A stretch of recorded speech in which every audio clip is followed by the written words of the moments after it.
Pitch to Pro is the official podcast of Ozark United FC. This will be our platform to tell our story about the club and the special place that we call home, Northwest Arkansas. This is a journey. We want to bring you along for the ride. We'll share what's going on behind the curtain, help educate the community at large about soccer, our league, and give updates on the progress of the club along the way.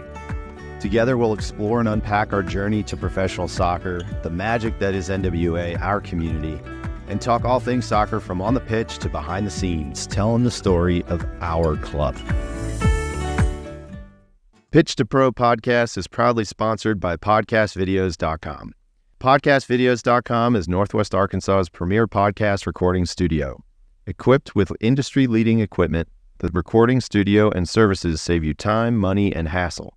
They are dedicated to helping you create, record, and publish high-quality podcasts for your audience.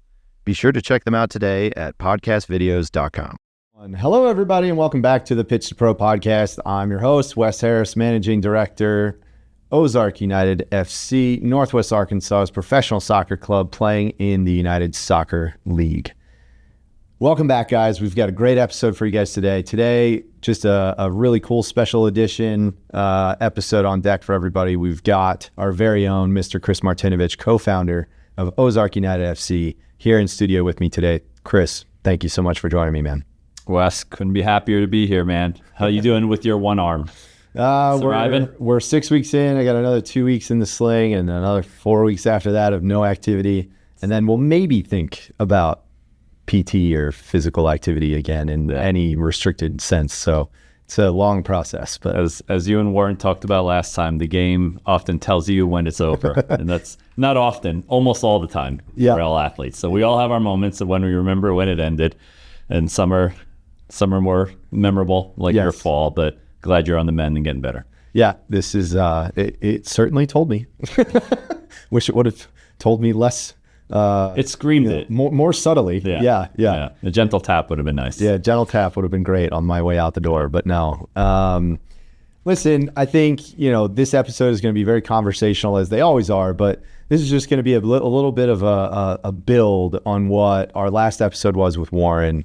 And kind of, we released the new lands site. We had a bunch of announcements. We released a new stadium site and then concepts for what we're trying to build and increased scope and really, really exciting things.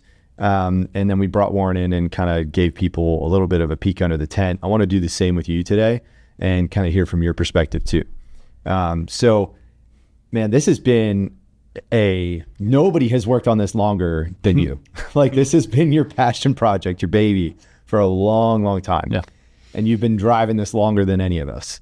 From where we started, where you started to where we are now, just talk a little bit about like some of the themes, your journey. What are the themes that strike you? Maybe some learnings or just even observations that you think might interest people as like behind the scenes views, right? Like, I know that's a loaded question and maybe a lot, but talk a little bit about that. Yeah, that's it. I think one of the themes, there's like two themes. One theme in this whole process was the excitement of the community and people we talked to about the idea, even when it was purely a crazy thought in my brain and I started talking to the first few people.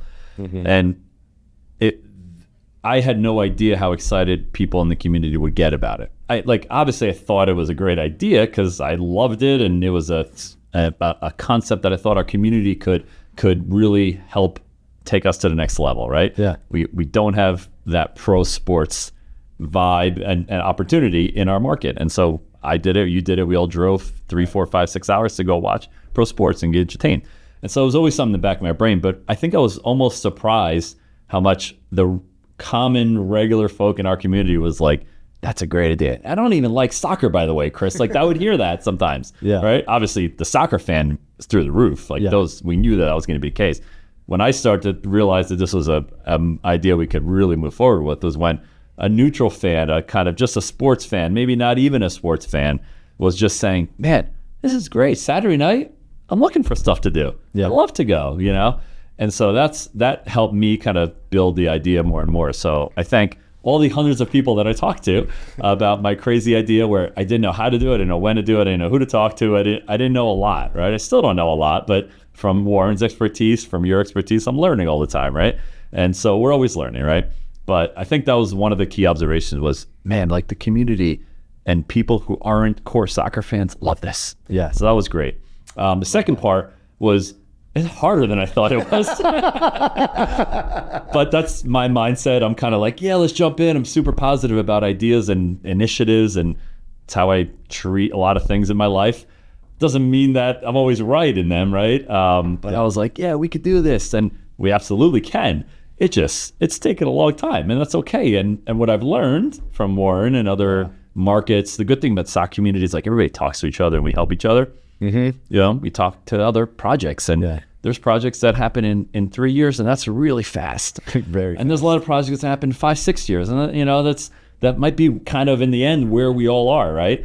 Think about it. We launched our July of 2023, right? Was when we first said, here's our intentions of what we need, what we would like to do in this market. Yeah. Right. And so to be clear too on timeline, like you've been working on this since 2019, but there are conversations and like feeling it out. Then we have COVID. A lot of, you lose a year there. The beginning time is me exploring, learning, talking to the league. The 3 to 5 to 6, that's starting truly working on 23-ish kind of, But that's also the average of like when teams actually decide like we're doing this. That's right. We're going to make a real concerted underneath effort. the iceberg, there's a lot that's there that people just don't see. And that's okay. And that's kind of what we're doing here, right? Sharing some of that beneath the iceberg, beneath the water of the iceberg, sharing kind of what that is. So at that point, it's just me exploring, me figuring out, me talking to other markets. I have a pretty good connection of soccer folks, and they help me just, hey, talk to this guy, talk to this guy. Next thing you know, you end up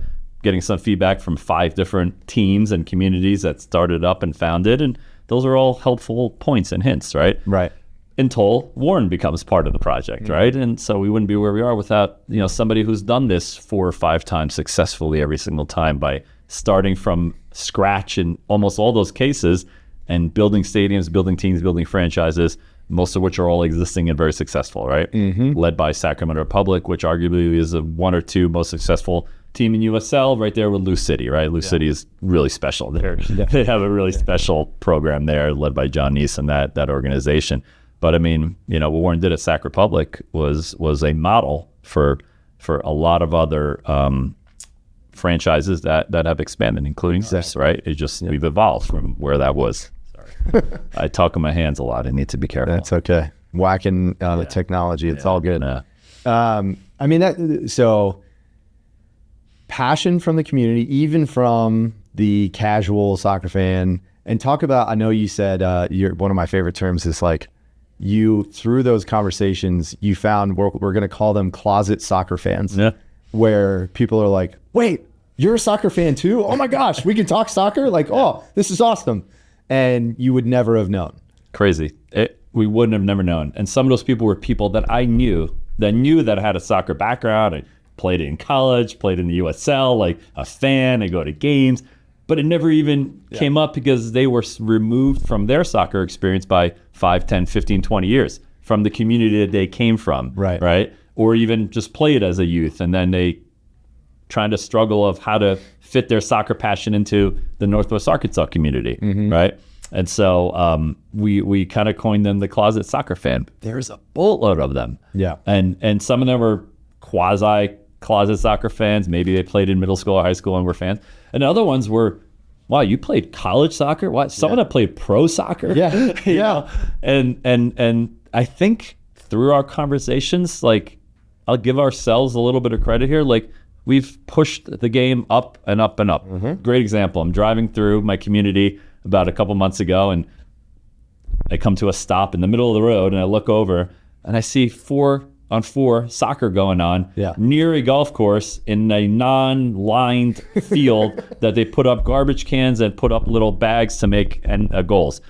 I was like, this is like what they do in Brazil. This is what they do in Italy and Croatia and Europe. Like, I was like, this is awesome, So I actually stopped by and I yelled, oh, good job, guys. They probably thought I was going to yell at them to stop playing or something, And I was like, great job, keep playing. And listen, we probably didn't drive that one person, but there's our vision of having a team at this level on the boys and girls and men's and women's side, like that I think that inspires youngsters at some level, somehow, some way. I believe that. I really believe that. Yeah, it feeds the bubbling of the soccer community. And so as we work through our process, and there's a lot of this, right? We'll talk about some, right? Yeah. I mean, it's a hard project to start from scratch. And so that in our brains, I know the three of us, we all think about that a lot. Like, okay, today was not a great day. Maybe this happened and that happened. Well, what are we going to do? Well, we're just going to get back up but we did this. We moved these other needles, and we think about those positives, and then we think about having 8,000 plus folks in our database that are passionate, and again, some fans, some not soccer fans, some just people that want to support cool things in Northwest Arkansas, right? Right. And so that really keeps us going. We're going to ask him for more, though. We are, and I think, about that. and I think, well, I mean, let's talk about it now. That's a great point, because these projects are hard, and one of the biggest, not realizations maybe, but because I knew it wouldn't just be the three of us, or whatever our internal group is, but man, does it take a village. Yeah. And I mean, there are almost countless people that we should thank and will thank, along the way. Yeah. We have some incredible third-party partners that are helping us get through this in different aspects of the project. Amazing. Fans, supporters group, like huge shout out to Colin and Carlos and the starting 11 of the Hellbenders and everything that they do. A lot of feedback from them. Like we take their feedback with utmost importance. Yeah. But like talk more about the help that we've got. Like, hey, we're a small team. Yeah. And so we need help. Like level set, right? Yeah. There's three of us doing this as right now as our project.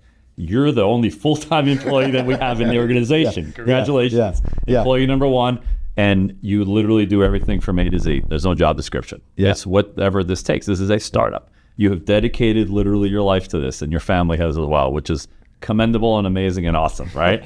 But it's a lot, Yeah. And you're doing it with one arm, by the way. Yeah. So please excuse his typing errors as he types with his left hand. Yeah, exactly. But and then Warren and I, obviously, we're fully committed to this, but we also have other things we're doing, right? Yeah. We have jobs and other areas. So you're the glue in terms of day to day, keeping this thing going, right? And then think about great partners, right? We couldn't do this without Collier's for many years, Stone Ward from a branding, marketing support. We just talked to them about some other initiatives that we have, right? We're not going to go through the list because there's so many local groups. Yeah, I will shout out AM Group and Andrew and her team on the media and PR and social side. Yeah, amazing. Crystal, huge support. Crystal managing the street team. So our objective is to get out to many more events. Like, we're always pushing that envelope on what we can do and how much more we can do. We just can't do what we want to do yet, right? But we're never happy. We're always like, okay, well, cool, we did one great event.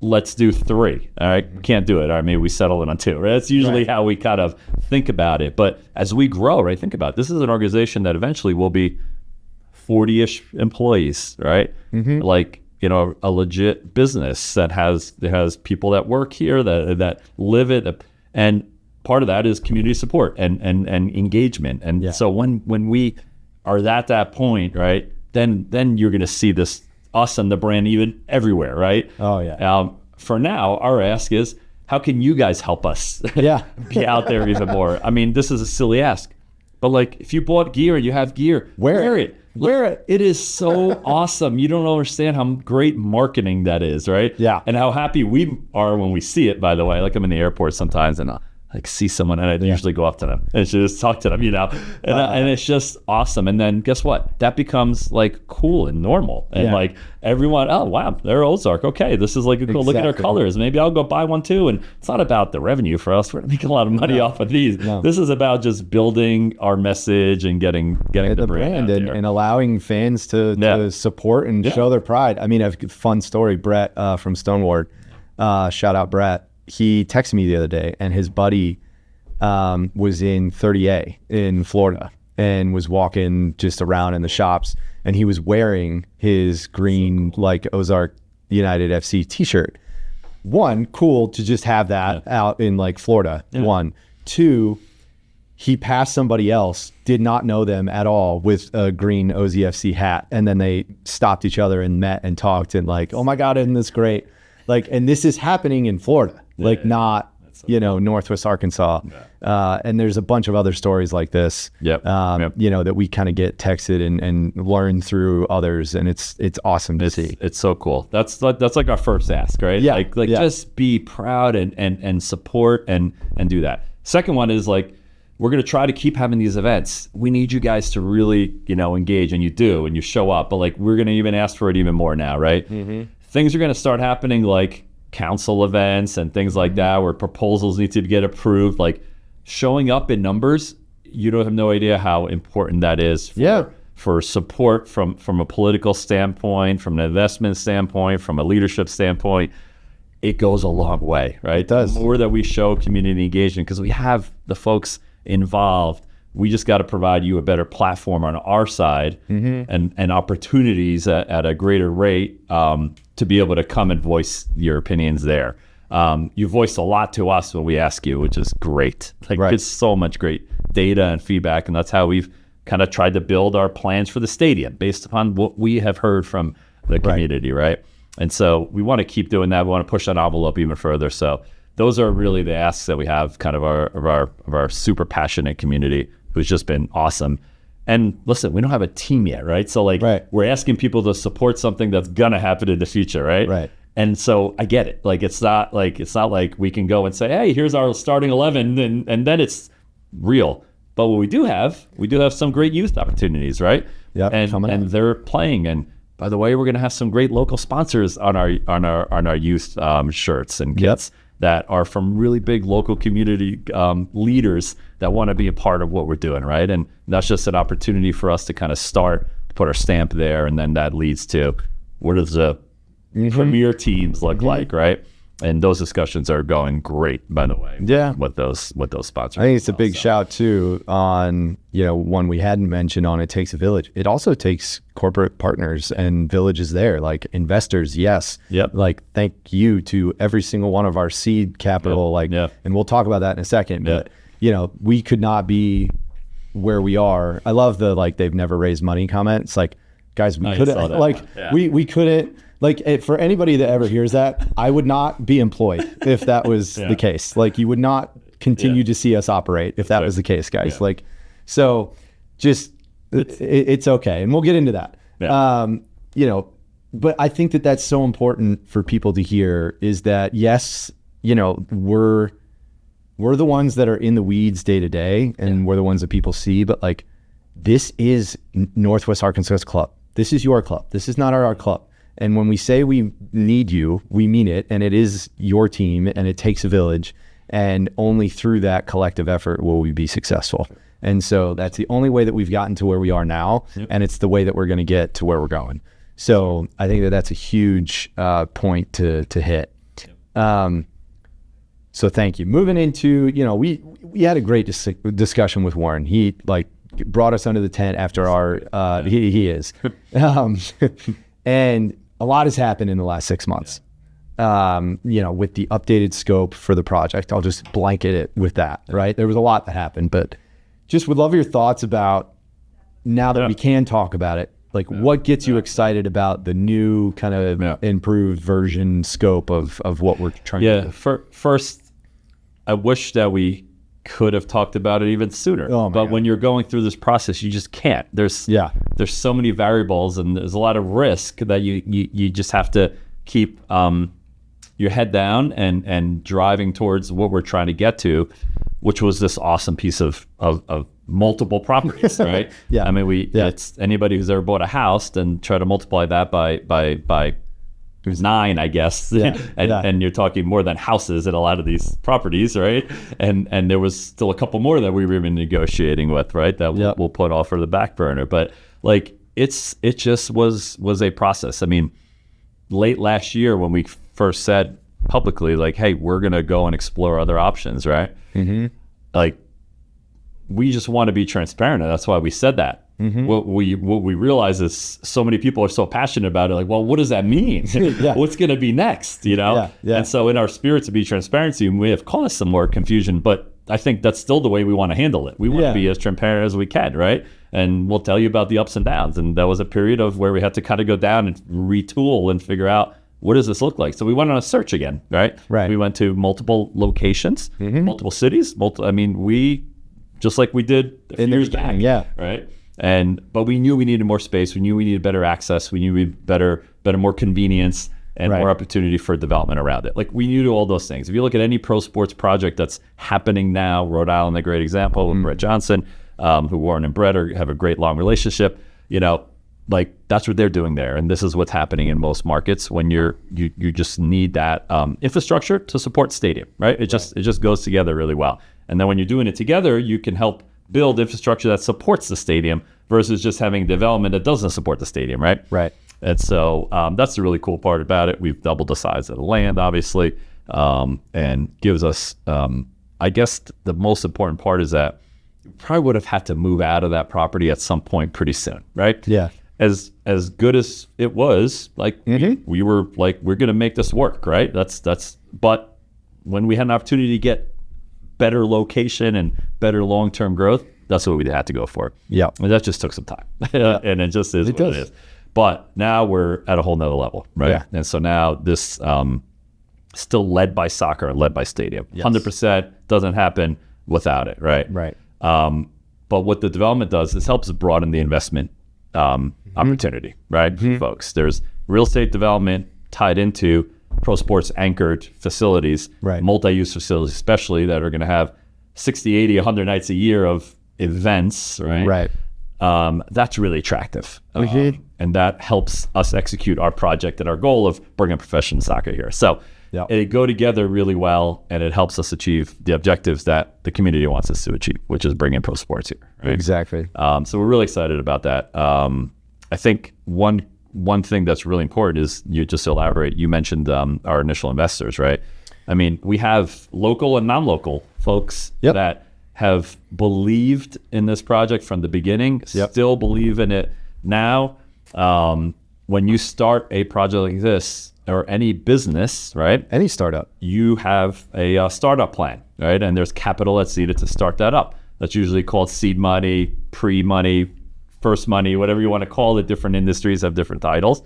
And the business doesn't grow without that. And so same with us, right? And so to do what we've done, we've raised significant amounts, right? And so we, don't mention those individual names for privacy reasons, but you guys know who you are.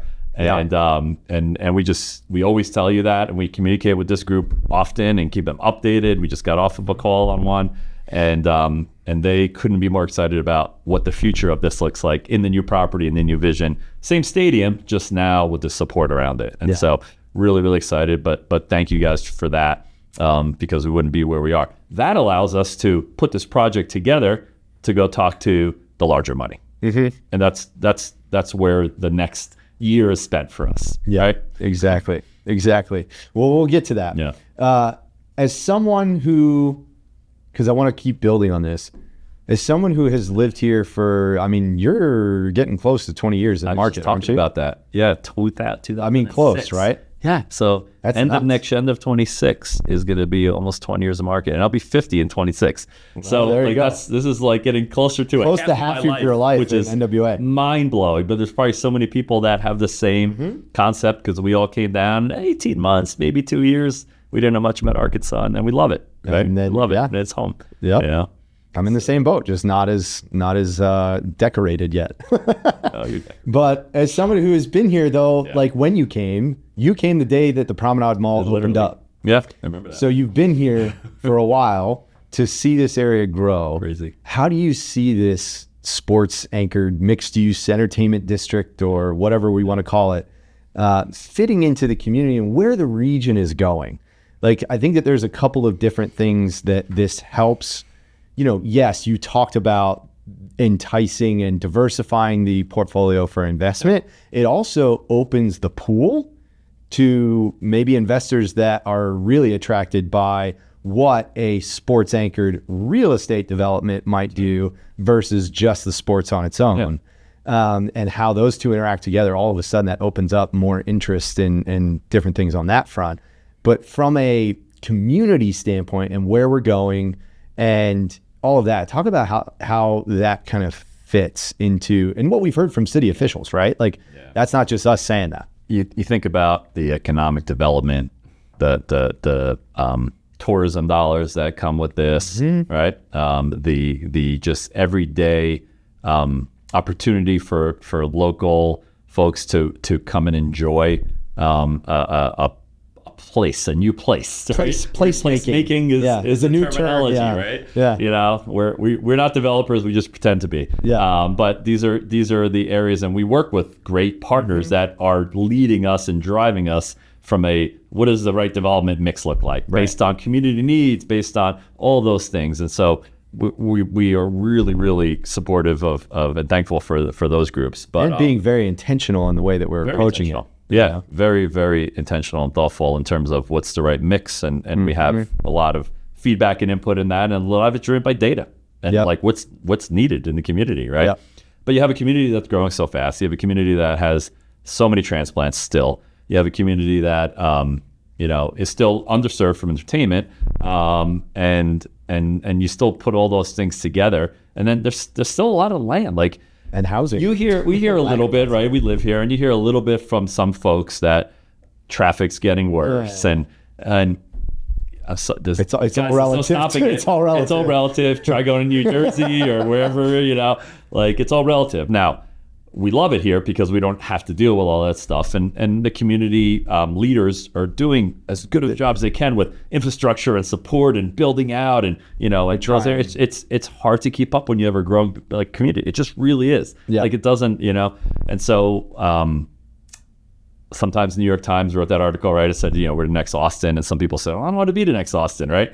And so, and hopefully we have the right mix and the right players involved, and I think we do, that we can do this the right way, right? I still feel like we have enough people here that love our community. Yeah. That even the folks that are, making some of the big decisions about our community, they really love our community. Yeah. And so I couldn't be more confident, because we've had discussions with almost every one of these folks, from families to politics to council leaders and all of them, right? This is, again, our project is all encompassing. Yeah. And so I couldn't be more bullish on the way they're thinking about it, from, the NWA Council and Nelson Peacock and all these, right? The way they're thinking about it is, we want to grow, but we want to grow smartly. It's not a right word, but, carefully, strategically, and do the things that our community wants us to do. And so from all our feedback, this is something that community wants us to do. And fits right into things that we'll need, like going vertical with housing and building these types of districts. 40-story buildings, but but you talk about 3, 4, 5, 6, that's reasonable, and we see that in Pinnacle Hills, right? Bentonville, right? It's just the way it is. The expansion outward, flat, horizontal, can only go so far. That's right. And so we got a lake that will stop us in one direction, so can't go east very much, right? We can go west and north, and that's happening. But in the cities that want to kind of build their downtowns or those type of centers, you're going to start street going type vertical. of things too. What Fayetteville did years ago, right? And so exactly. Yeah. So I think that all plays in really nicely. I wanted people to hear that it's not just us saying like, oh, we think this is great. Yeah. No, like, it is great, but we're also excited because of the feedback that we're getting from community leaders, planners, you name it, and it's fans as well, right? Like, it's very exciting, and we're super bullish on this now. We couldn't be more thankful to the Rogers community, planners, mayor. I mean, just unbelievable support, and we would not be where we are without that. Period. No, a ton of just incredible input and advice along the way, as well as just great working relationship. We have had, and this goes to, I think we just talked about this, but like maybe a little bit more on those types of discussions. And you kind of hit this on the beginning too. We have talked with community leaders, city officials, investors, both current and potential, fans, development partners, like corporate partner discussions, local business leaders. The list goes on and on and on. What I think you hit on it on like, give people a sense for these conversations, and, maybe, one of the things that we talk about is that we're still a, not necessarily infant, but certainly adolescent maturing soccer community, both from a fan and a kind of leadership, corporate, whatever standpoint. We'll talk to people that have never kicked a ball in their life, never watched a game in their life, and we get a great reaction. And we've talked to people that are, ultra fans and everybody in between. So talk a little, keep expounding a little bit on those conversations, if you will, and how they kind of go and what we talk about. Yeah, I think the important part about our conversations is less even about soccer. Yes. Oftentimes it goes there just because it's kind of fun and cool to talk about, and we end up talking, how do you get players and teams? And we're like, that's like step 48 of like, where we need to get to. It's actually not the hardest part of the project. There's a lot of players that are available. We have contacts already. Our inboxes are flooded with coaches, players, agents that are reaching out. We're like, hold on, we're not there yet, So we actually don't have a lot of concern over that part at all, actually. But that's usually where a lot of our discussions start from a soccer standpoint. How do you do this? And everyone wants to know.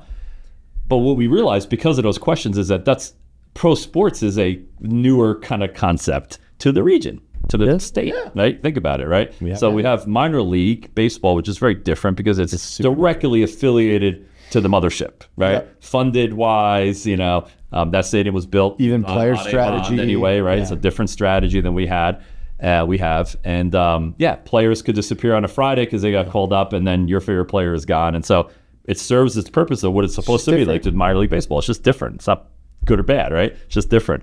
Our players are going to live here. They're going to be in this community. They're going to be part of this community. They'll probably do clinics with your kids and literally live it, right? Now, it doesn't mean they're always going to be here. They're free agents potentially after a year or two, whatever their contract runs out, but they aren't going to disappear in the middle of July, right? And go play somewhere else, right?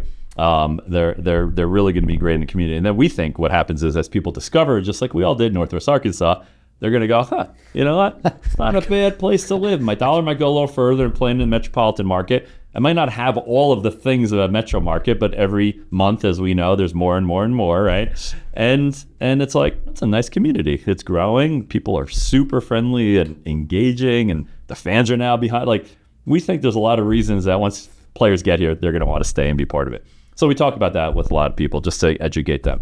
And then we talk about from especially from the larger investor standpoint, we talk about sports as an asset class, right? Which is different. It's just different. And I say different, it's very steady in terms of growth, reliable. Very safe. But generally, like, it's larger wealth, individuals, families, that have been benefiting from the growth of pro sports. And why is because they see a steady return on their valuations, right? Right. To be clear on that, it doesn't mean that pro sports teams are cash flow machines. No. Most of them are not. Like, newsflash. Even the majors. Yeah. Now, when you have massive media money, that helps a lot, right? You have Apple contracts and mega $1 million deals with Premier League. Like, listen, they're gonna be able to turn a profit. However, if they choose to take some and go buy the best player in the world or spend that money, like, that's their decision in their P&L, and there goes that profit back to breaking even, maybe, or not even breaking even, right? Yeah, it's not that uncommon. Barcelona, one of the greatest clubs on earth. Yeah. They had years where they were losing cash. Think about that. Oh yeah, like, not to go down a crazy rabbit hole, super soccer fan. Yeah, but there's financial fair play rules in place to prevent these mega clubs all over the world from spending buku cash beyond the business's means and operating at hundreds of millions of dollars of losses. So they're like, they had to tell them to stop. Like, that's how unprofitable they were. Yeah. So it's crazy. Just to, because there's so much passion to win and support these clubs worldwide that it's like, you got to spend and get that player, So why do we say that, right? Yeah. Like, why did Chris just tell us that they're not going to make cash flow? And doesn't he want to get investors and all? Yeah, the beautiful part about sports, if you can get close to break even, you're at a great place. Yeah. And that's why we set the model up the way we did with having a stadium, having an infrastructure around the stadium that supports the stadium on game days. That's really important because the valuation growth of pro sports is about the franchise growth, right? Jerry Jones acquired the Cowboys. I don't know what the number was. It was something really big, 35 years ago. People laughed at him, said, "What are you, nuts? He spent $300 million." I'm making it was a few hundred million, right? Yeah. And now it's $9 billion, I think, in the latest valuation, right? An MLS club, the next one's probably going to go for closer to $1 billion, somewhere in that range. San Diego went for 500. Like this is now becoming, mega wealth that can do. And why do they do that? Because there's a pretty consistent return on valuation. It's also a whole bunch of other benefits, tax and depreciation, all those things, right? But so we've found ourselves kind of educating on that as well, a lot, right? Even all scales of investor levels, right? Just to provide feedback and input on what that is. Now, it's an investment. We never sit here and tell anybody that we're guaranteeing anything, right? Everybody knows that. What we can do is show track record and show proof and show trends, right? And so those are all very positive, right? As consistent, more consistent than the stock market, right? Just because you don't necessarily have this, even during ups and down times in the economic and macroeconomic issues, generally pro sports valuations creep up, right? Depends on the league. Sometimes it's single digits, sometimes it's 10, sometimes 15%, right? Our sport is still growing and newer. We're in the 10 plus range, generally speaking, right? Annually kind of valuations. So I think it's important to kind of give that context. This is some of the inner talkings that we have with folks. And again, it's just a little different. A lot of investment in Northwest Arkansas has been about land, about real estate, and about development, right? And that's been a really good investment. And it will continue to probably be a really good investment in our region, right? And so why not partner these two things together, right? Exactly. And so it's still one umbrella. You're still the investment, and we'll talk about a lead investor in a second. But when you bring a lead investor on, it's one entity over everything so that there's consistency and strategy between development and the stadium. You don't have competing interests. You can't. That's a really challenging environment if you have a development and a stadium a group, and then they're not serving each other. Yeah. So we're targeting an approach where we're kind of aligned on our objectives. Yeah, they've got to work together. Yep. So that's phenomenal, fantastic. Thank you. And we obviously can't. We can't, out of respect for privacy, we can't share names, confidential stuff. Yeah. But we've talked to a lot of people. I'll just leave it at that, right? And we've raised those seed capital funds, as you kind of discussed. Talk a little bit more about what does it mean to be a lead investor or a primary or a principal or whatever that means. And we have to have that per U.S. soccer rules. That's right. And the league, which obviously operates underneath U.S. soccer governance, their rules as well. Yep.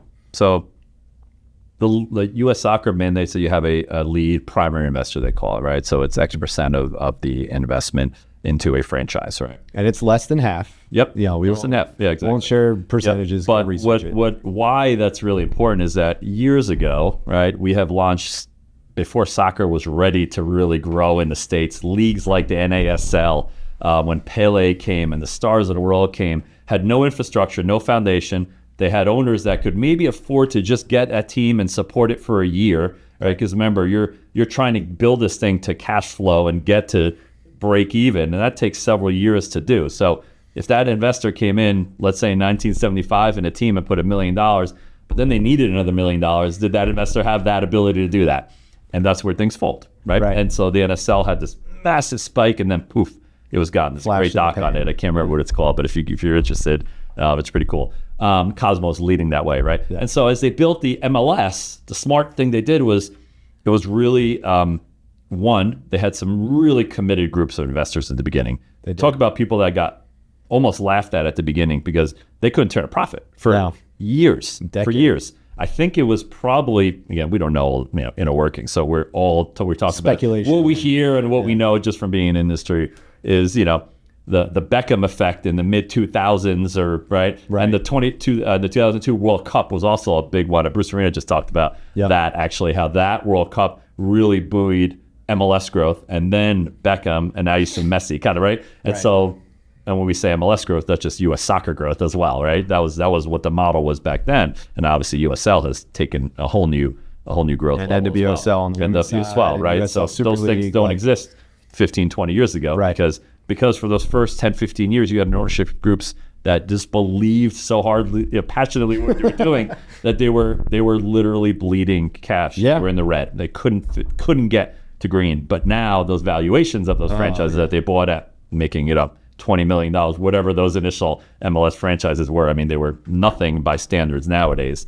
They're worth, hundreds, and I think Inter Miami's close to $1 billion now. Like there's insane. ones over. So again, it just speaks to, if you have a willingness to be patient in pro sports, aligned with an area that's growing, aligned with a group that has a good passion and understanding of how to do this, you have a really good opportunity for long-term valuation growth, right? That's the play. Yeah. Never without risk. We always say that. Oh yeah, of course. I mean, any investment isn't. So that leads to where we are now. So we have now partnered with a really, really exciting group. So we had a group called Prospect Park reach out to us through the soccer community is unbelievable and helps each other. We had a partner, Kevin Willer, let's say his name. He was a Chicago guy, been involved in a lot of soccer teams, a lot of soccer franchises. We had some connection to Northwest Arkansas, and we got in touch. And then turns out Warren and him had crossed paths several times. And so we started talking and had some really great points of feedback from him. One of them at the end of our conversation was, hey, you should reach out to this. Or this other group is actually interested in kind of talking to you guys. They're really interested in USL, and they have some investment ideas, right? I said, yeah, sure, we're open to talk to anybody. And that was Prospect Park. We didn't know anything about them at the time. And this was several months. So we've been feeling each other out for several months and exploring the project and us learning about them and how they work. And they have an immense background in family offices, right? They relationships with family offices nationally. So this search is for a primary is really going to be local and regional and national, right? And they have been just tremendous partners with us, helping us in terms of kind of how we can set this up. And then they have a massive network, right? This is what they do. Yeah. So we can go and keep building our project and support them, but they're the ones that, know how to execute this and have the relationships and know how to communicate with other family offices, right? This is really important part for us. And so we just started that, like literally you're about to announce it. And so hot off the press, hopefully this, podcast won't precede anything. It will not. Wes will make sure. But that's really exciting for us because they, as a group, have worked in pro sports already. They've worked particularly in USL as well. And they really like our project. And that's important because they're going to spend time on it. Like, so if they didn't think that there was a pathway to success here, they probably wouldn't be, on our list to work with, right? And be great partners for us. So we couldn't be more excited about that. And that's their objective is to find that primary. And that's, let's call it a year from this time window. That's kind of, where we think we can get to. And that usually then just snowballs, right? Nice. So we've had several folks that we know that, really interested in being part of this, just maybe not wanting to be a primary, right? Right. And so that's really important. Come back and talk to This is not a one person, one family. It just doesn't usually work that way in almost any pro sports, right? It's usually there's structures and percentages that get broken out behind a primary, right? And so we have a pretty good feeling and a pretty good opportunity to engage some of those other folks, re-engage that said they want to be part of that. But we got to get that primary to kind of put it over there. Once that primary comes on board, they go through a long and extensive process with the USL. Yeah. It's background checks. It's, access to liquid capital, understanding net worth. There's really strong criteria. They're very strict about it because they don't want to have these ups and downs, right? They need someone who's reliable and can stick through, can come through and manage something that like COVID, right? Like, can you sustain no fans for a year and you can be able to support that and get through the next year?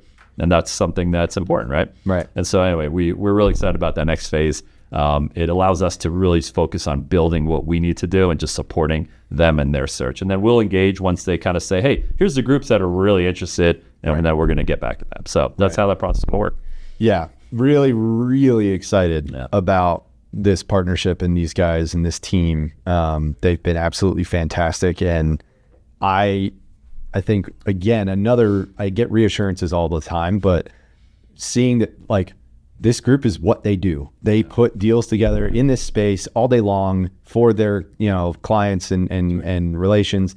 And they have been just chomping at the bit, like so excited about what this project could be and represents for the region and for their interested investors. And much more interested in our newer scenario, new land, new development, mixed in multi-use facility versus where we were in the old property. Yes, right? Much more so. So that's, again, going back to the importance of that shift in scope.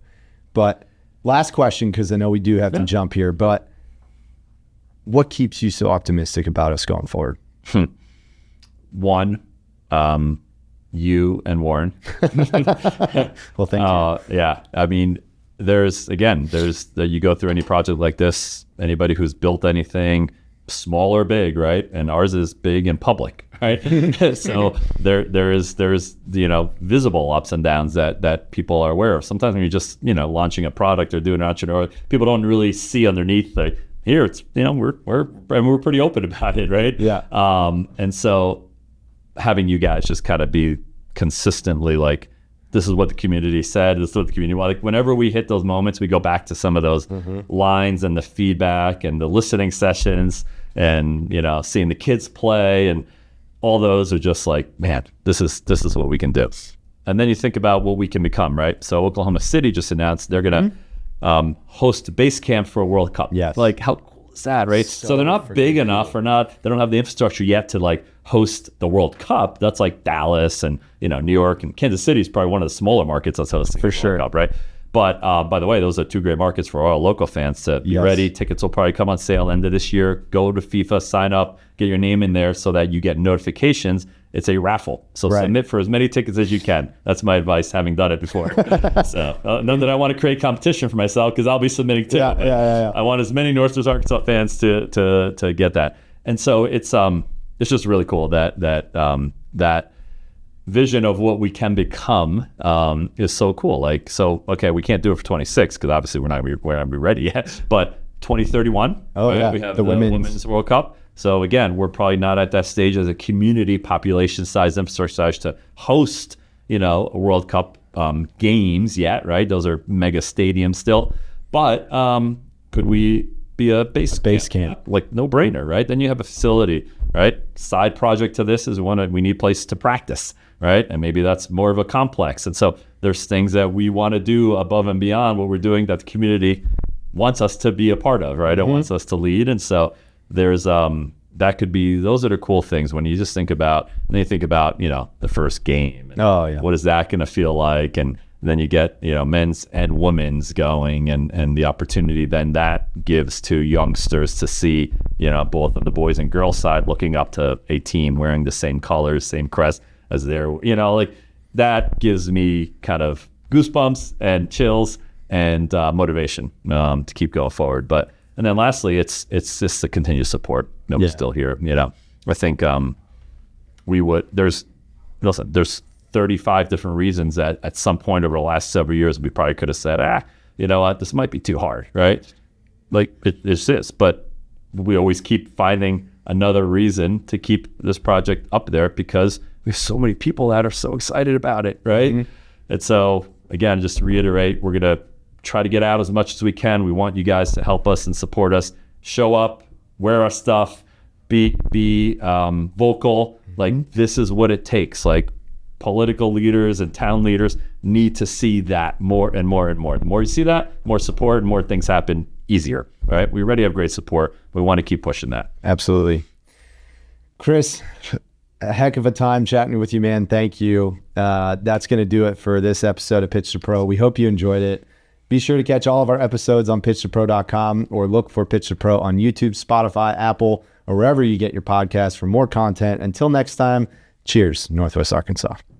Thanks for joining us on this episode of the Pitch to Pro podcast. Be sure to tune in again in 2 weeks for the next installment. And check out the Stoppage Time series for a recap of today's episode. Be sure to find us at Pitch to Pro on YouTube, Instagram, and everywhere you get your podcasts. Until next time, Northwest Arkansas, cheers.